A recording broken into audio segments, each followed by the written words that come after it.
Hello and welcome back to our channel. So today in this video we are going to learn about how you can log in your TradingView app. So without wasting much of our time, let's get straight into the video. So first of all you need to do is simply scroll through your homepage and tap open your TradingView app. So once you open your app, you will end up in this kind of page where you need to simply click on the continue with Google option. So once you press on it, you will have to choose your Google account from which you want to get logged in. So after you choose your Google account, you need to continue as your Google account name.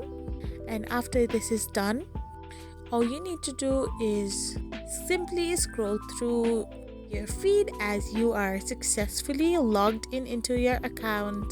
So this is how you log in into your TradingView app. I hope you found this video helpful, so don't forget to hit the subscribe button and do give us a thumbs up. We will be back again with these informative videos.